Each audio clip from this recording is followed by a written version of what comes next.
suppose I better take it down and actually wash it.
That's much better.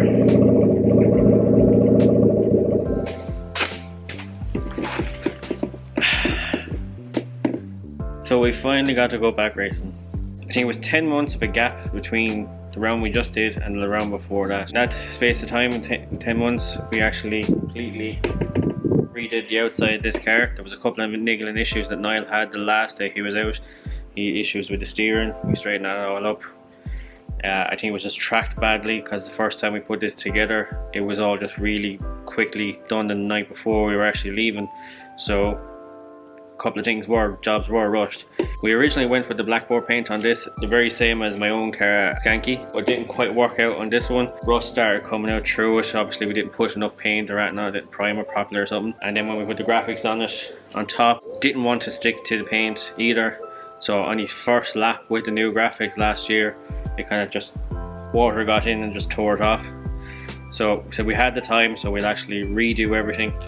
So the lads actually stripped the whole car down, brought it back down to almost bare metal, and made a makeshift spray boot inside here in the shed. Painted it with, it was actually 1K tractor paint, just to try and keep costs down, but it's very rugged paint. Niall actually even went to the bother of even colour sanding it just to get the finish even a lot better.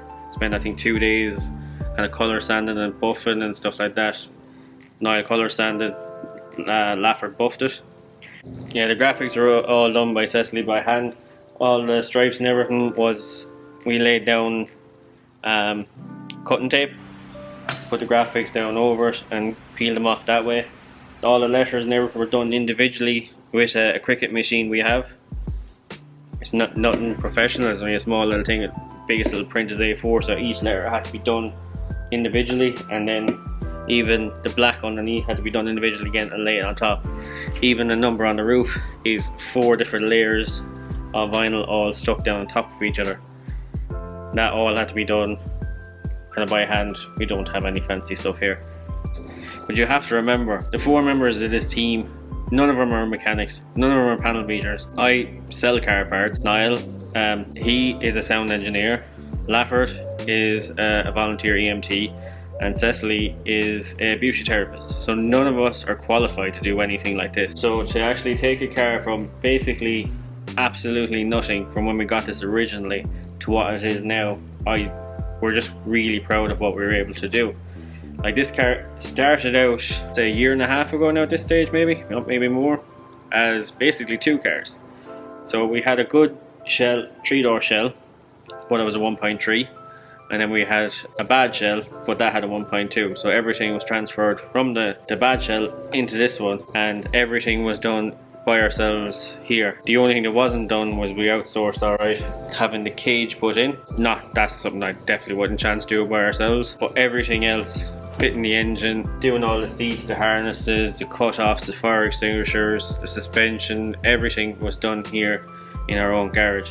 And I think it's something that we're really proud of, to be able to say that we actually started from scratch, from absolutely nothing, and built this car. Yes, I know it's only a Fiesta, but at the end of the day, it's still Niall's first race car. Yeah, so with the car all refreshed, it was time to actually finally go back racing. First round was in early July, and to say, even though I wasn't racing or I wasn't driving, my nerves were still at me. I don't know what I was nervous about. I was hoping that Niall would do well and all that kind of stuff. But even going up in the morning, just looking forward to being back in Mondello, meeting everyone again, even looking forward to our traditional kind of McDonald's breakfast on the way up. They were closed. Think of, like, it had actually been a year and almost a year and a half since I was personally in Mondello, so I was just really looking forward to it, but the nerves were still at me. All day anyway, the conditions were desperate basically. You get really heavy rain and then it'll stop and it'll start drying up. As soon as it kind of comes to his race and we think, oh, he's going to have a dry race, the heavens open up again, it starts raining. But even he went out for practice, and I had the tyre pressures kind of set to what I would have had for back when I was doing the wet races, and he came back in and he was so happy with the car in comparison to what he had before. The last day out he had issues with turning in. He said he just couldn't turn in fully and stuff like that. He was losing the back end. So the improvements we've done with the steering and me being there giving him kind of helping hand of where he needs to be on the track and what he needs to do, I think he had a lot more confidence this time around than he had last year, so it was great to see. First race he was on position 3, which if you don't know is on the far right on the front row, which is, it's not an ideal spot to start. You're on the outside. I mean, if everyone gets a good run, you're on the far outside and you're going to end up in the deep gravel that's on turn 1, which will bog you down. You'll probably end up going backwards more than anything. Somehow he managed a great start off the line, pulled across in front of him and was actually first into turn 1. Pace wasn't too bad, but he made a mistake then coming into the last corner on the first lap. I think maybe the tyres are too cold, I think still, but he just kind of slipped a small bit, give enough room for one of the other competitors to come through. Then another fella decided, I can come through as well, and give him a little tap. So first race out, our brand new paint scheme and graphics gets a little mark on it, but to be honest, I don't mind. Racing scars makes it look better. As the day went on anyway, his pace was there. We weren't expecting big things, we were just hoping that he would finally get to grips with it. He's never had a proper chance. Like, his first round was probably February 2020, next round was October 2020, and then this was July 21, so he's never had a chance to get accustomed to the car, get used to anything like that. It's always been so spaced out. So to see that he was actually some bit on pace from the get-go was brilliant. As the day went on though, I was standing at turn 1 watching everyone going through. Everyone was flat out through it, and all I could hear was him actually, I thought he was spinning wheels coming through, and I just could hear it revving. And I was asking him, was like, you know, what gear are you in? He said, no, I'm in third going through there. So I said, you seem to be spinning wheels or something like that.